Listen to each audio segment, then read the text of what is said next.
Hello, good evening students. हम लोग start करेंगे भाई optical isomer for 11th and NEET level. ठीक है, हम लोग फिलहाल स्टार्ट करेंगे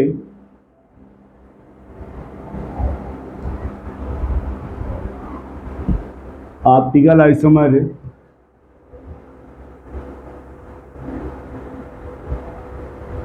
foundation plus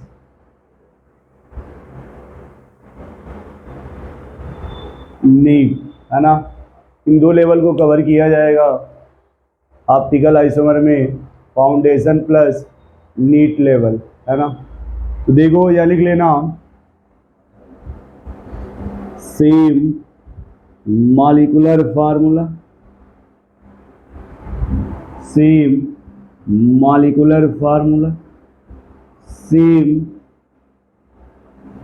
structural formula, same IUPAC name, but difference in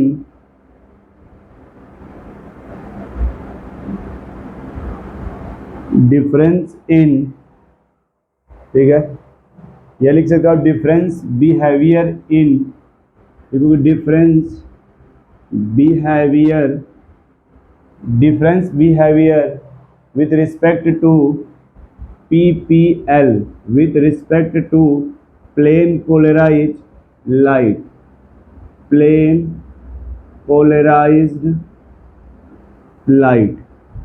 ये जो प्लेन पोलराइज लाइट है इसके प्रति डिफरेंस बिहेवियर शो कर रहा हो, same molecular formula, same structural formula, same IUPAC name, but difference behaviour या डिफरेंस टुवर्ड्स PPL, जो प्लेन पोलराइज लाइट होता है इसके देखकर डिफरेंस बिहेवियर शो कर रहा है, उसे कहा जाता है भाई ऑप्टिकल आइसोमर। क्या कहा जाएगा? Optical isomer.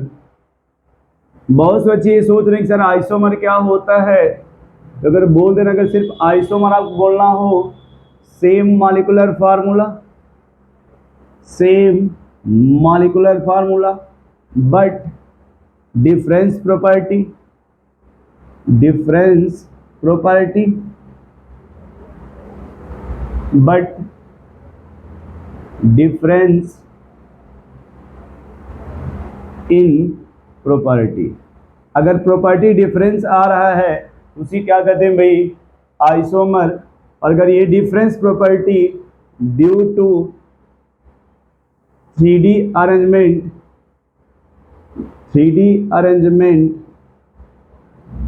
या spatial arrangement, spatial arrangement with respect to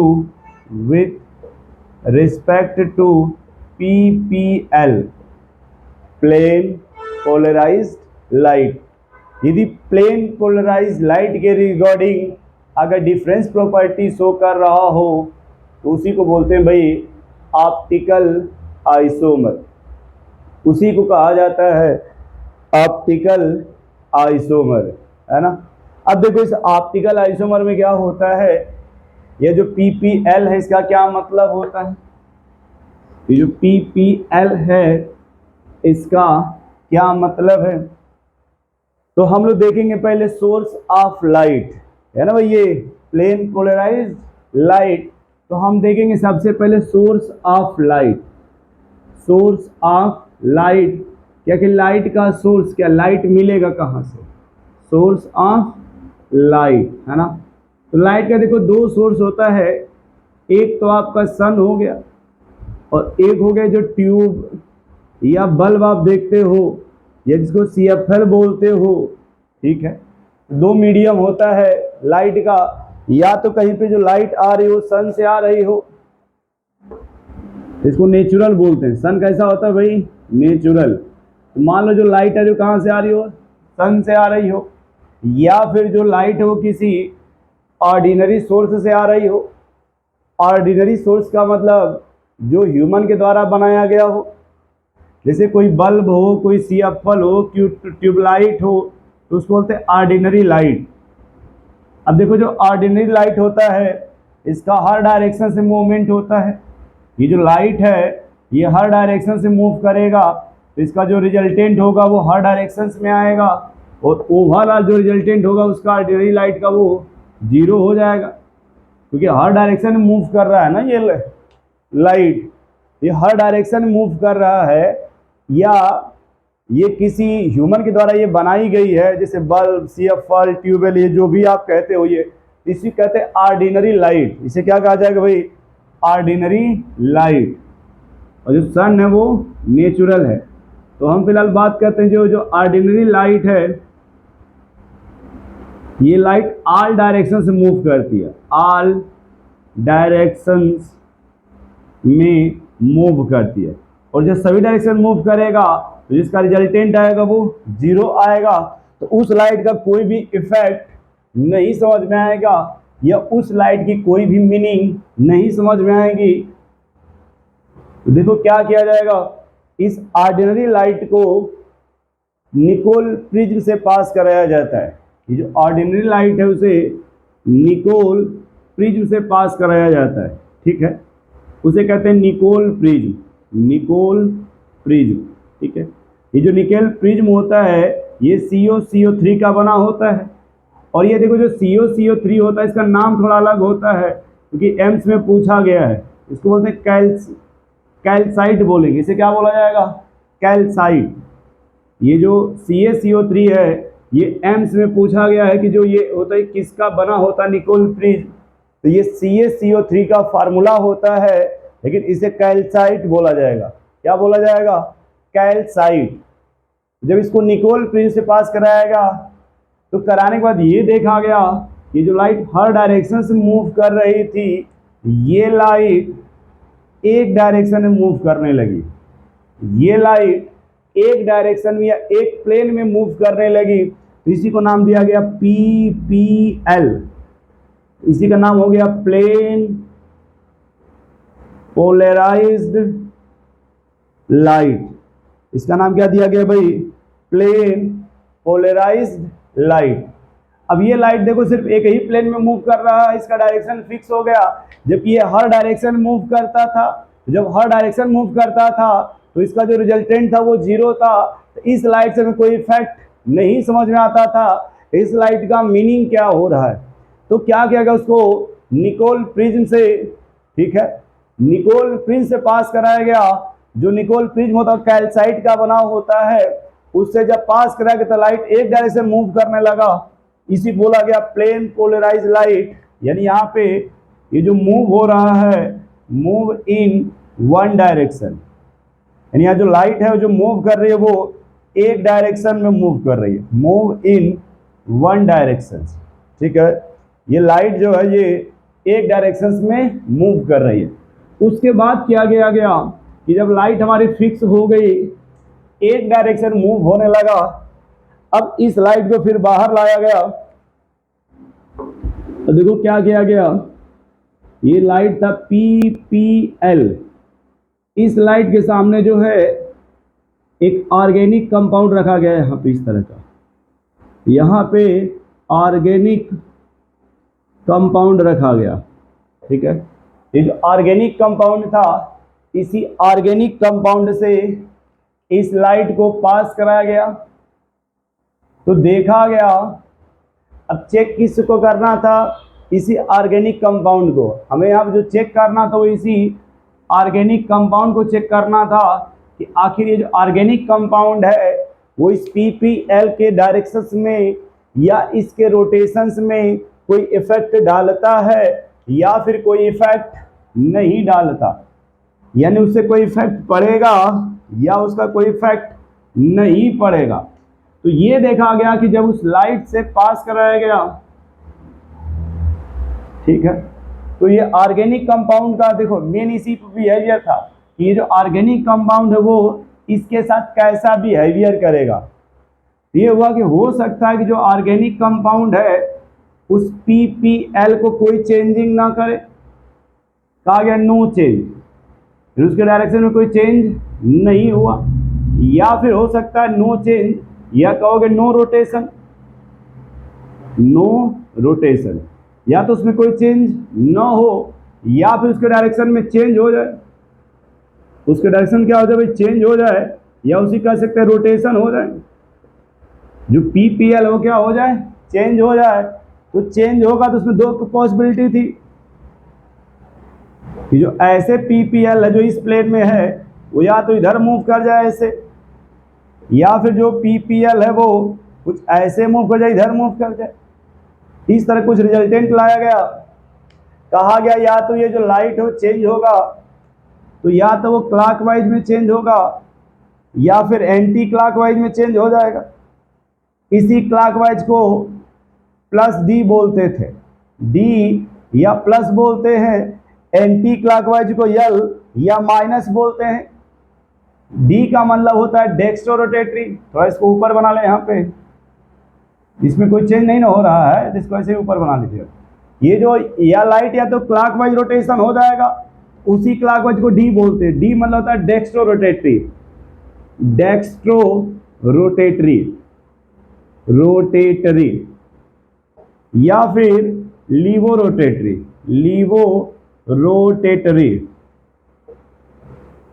dextro rotatory या लीवो रोटेटरी। तो यहां पे ये निकल के आया, अगर कोई भी ऑर्गेनिक कंपाउंड है, अगर वो, अब थोड़ी इसको यहां देख लो कि अगर वो ऑर्गेनिक कंपाउंड ये प्लेन पोलराइज लाइट को अगर उसके डायरेक्शन में कोई चेंजिंग नहीं हुआ तो इस ऑर्गेनिक कंपाउंड को कहा जाएगा कि वो ऑर्गेनिक कंपाउंड ऑप्टिकल इनएक्टिव है, ऑप्टिकल इनएक्टिव है। और अगर उसने इसको मान लो चेंज करा दिया, चाहे क्लॉकवाइज या कैसे भी चेंज करा दिया, तो अब इस ऑर्गेनिक कंपाउंड को बोला जाएगा ऑप्टिकल एक्टिव। ये दो बातें यहां से निकल के आई, ऑप्टिकल एक्टिव और ऑप्टिकल इनएक्टिव।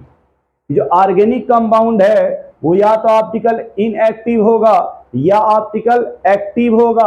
एक्टिव होगा तो या तो वो डेक्स्ट्रो रोटेटरी होगा या फिर वो लीवो रोटेटरी होगा। और अगर ऑप्टिकल इनएक्टिव है तो ना तो वो डेक्स्ट्रो होगा और ना ही लीवो होगा। जैसे प्रूफ ये हो गया कि जो भी ऑर्गेनिक कंपाउंड होगा वो दो ही तरह का होगा। अगर वो उस लाइट में कोई इफेक्ट नहीं डालता तो उसे कहेंगे ऑर्गेनिक कंपाउंड ऑप्टिकल इनएक्टिव है। और अगर उसमें रोटेशंस करा देता है, उस पीपीएल में रोटेशंस करा देता है ऑर्गेनिक कंपाउंड, अगर उसमें रोटेशन करा दिया, रोटेशन हो गया, रोटेशन, तब कहेंगे वो ऑप्टिकल एक्टिव हो गया। और अगर ऑप्टिकल एक्टिव होगा तो या तो क्लॉकवाइज होगा या एंटी क्लॉकवाइज होगा। इसी बात को आप यहां से ऐसे भी मिला सकते हो इस तरह से कि या तो उसके रोटेशन में चेंज हो जाए तो या तो वो डेक्स्ट्रो या लीवो, इसको कहेंगे ऑप्टिकल एक्टिव और इसे कहेंगे ऑप्टिकल इनएक्टिव। अब देखो कभी कभी ये होता है कि रोटेशन अगर किस पर डिपेंड करता है तो कहते हैं कंसंट्रेशन ऑफ ऑर्गेनिक कंपाउंड पे डिपेंड करेगा या इस लेंथ ऑफ, ये जो पोलरी, इसको पोलरीमीटर बोलते हैं, पोलरीमीटर ट्यूब, मतलब इस ट्यूब की या तो लेंथ पे डिपेंड करेगा या इसमें जो कंपाउंड उसके कंसंट्रेशन पे डिपेंड करता है या फिर जो लाइट है उस पर डिपेंड नहीं कर, उससे कोई ज्यादा लेन देन नहीं होता है। नोट कर लो इसे। ये हो गया हिस्ट्री ऑफ ऑर्गेनिक कंपाउंड कि अगर कोई भी कंपाउंड ऑर्गेनिक कंपाउंड जो पीपीएल को रोटेट करा देगा तो ऑप्टिकल एक्टिव, और रोटेट नहीं कराएगा तो ऑप्टिकल इनएक्टिव होगा। ठीक है। हेलो डियर स्टूडेंट्स, हम लोग बात करेंगे भाई ऑप्टिकल आइसोमर, और आप हेडिंग लिखना कंडीशन। हेडिंग क्या लिखना आप लोग, condition for optical isomer.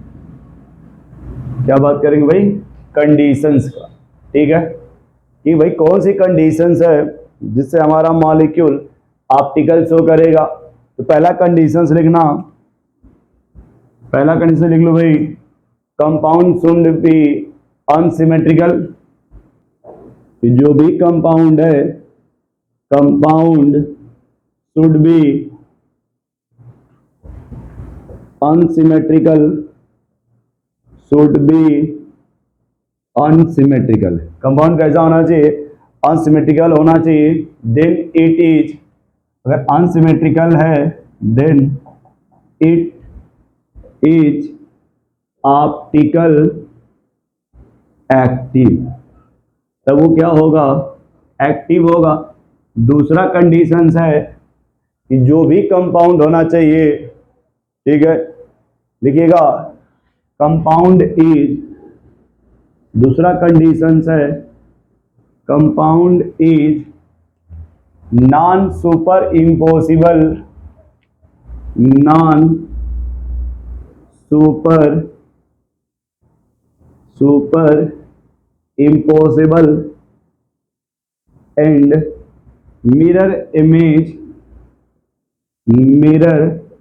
Image of each other, ठीक है, then it is optical active, optical active. अब उन दोनों बात को समझा जाए, सिमेट्रिकल और अनसिमेट्रिकल का मतलब। मान लो हमने कुछ ले लिया जो दो पार्ट में इक्वल, जैसे ये स्फेयर है, बीच से दो पार्ट में डिवाइड हो गया ऐसे, हाफ ये और हाफ ये ऐसे। अगर दो पार्ट में डिवाइड हो गया इसको सिमेट्रिकल कहेंगे।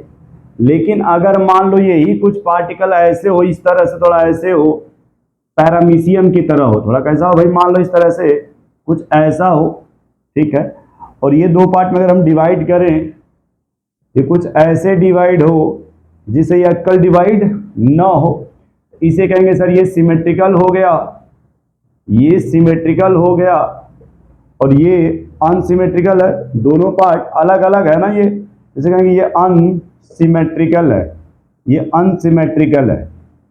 तो अगर जो सिमेट्रिकल होगा वो ऑप्टिकल इनएक्टिव होता है, ऑप्टिकल इनएक्टिव, और जो अनसिमेट्रिकल होता है वो ऑप्टिकल एक्टिव, जो दो पार्ट में डिवाइड नहीं होगा। दूसरा उन्होंने कंडीशन दिया इम्पॉसिबल और मिरर इमेज का मैटर।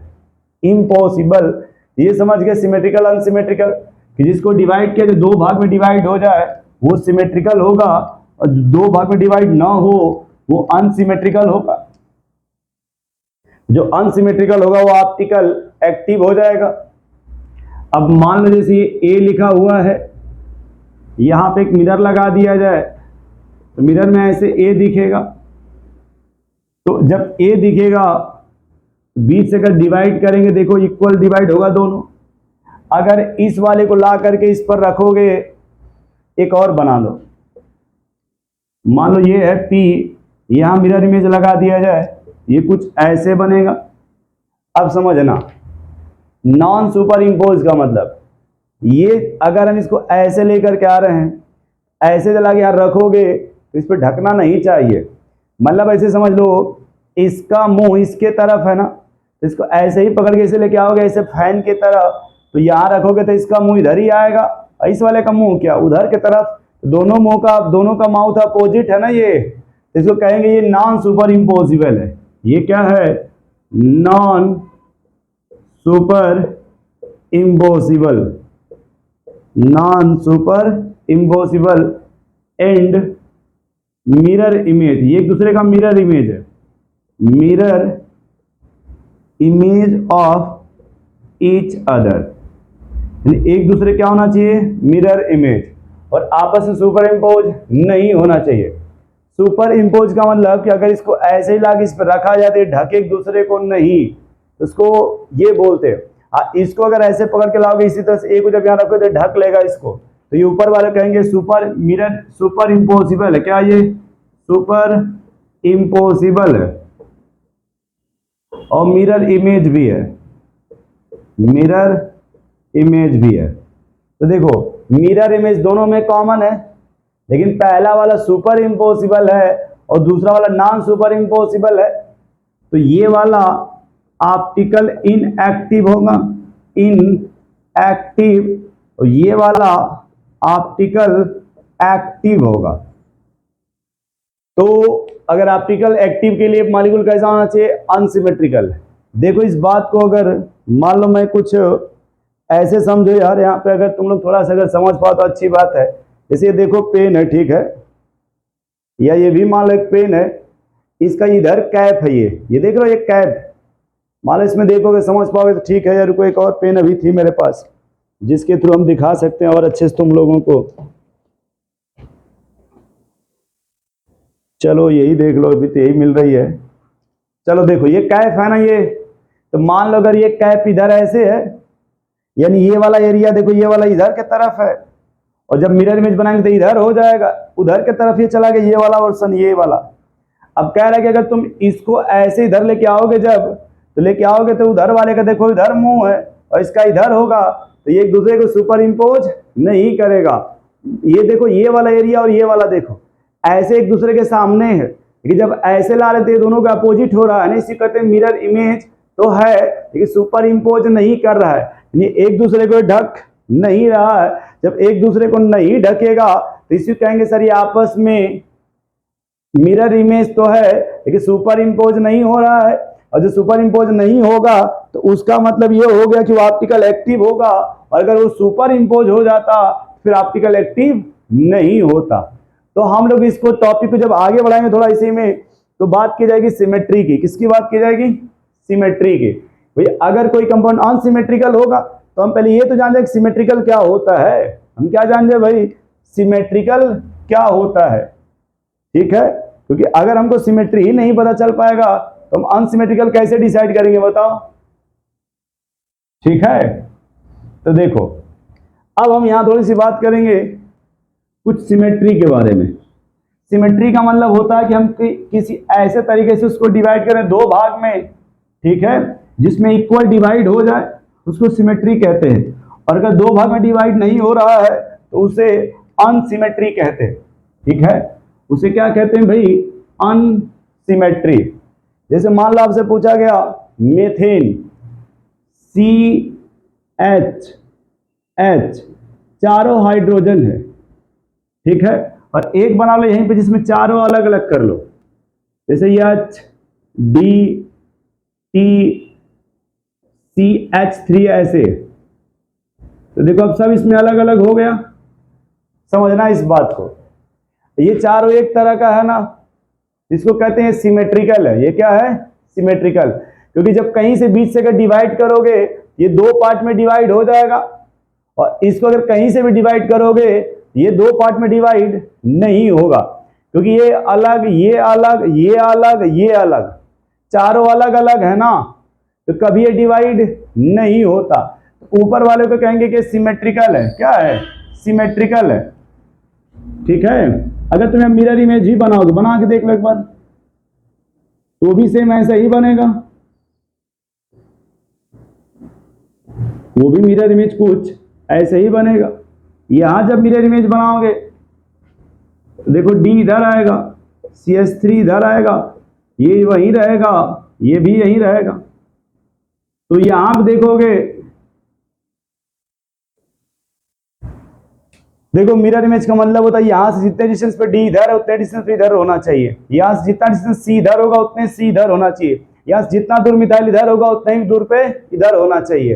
तो अगर तुम इसको ऐसे पकड़ के बाहर निकालोगे, बाहर का मतलब समझना, यहाँ पे H है, यहाँ पे T है, यहाँ पे D है, वहां पे मिथाइल। तो जब इसको पकड़ के इधर लेके आओगे तो H के सामने आएगा, T के सामने आएगा, लेकिन ये जो मिथाइल है इसके सामने ये D वाला आएगा। तो इसको ऐसे ही लेके आओगे, ऐसे ही, तो ये तो ठीक है दो मैच करेगा, लेकिन ये D है, ये मिथाइल है, तो मैच नहीं करेगा।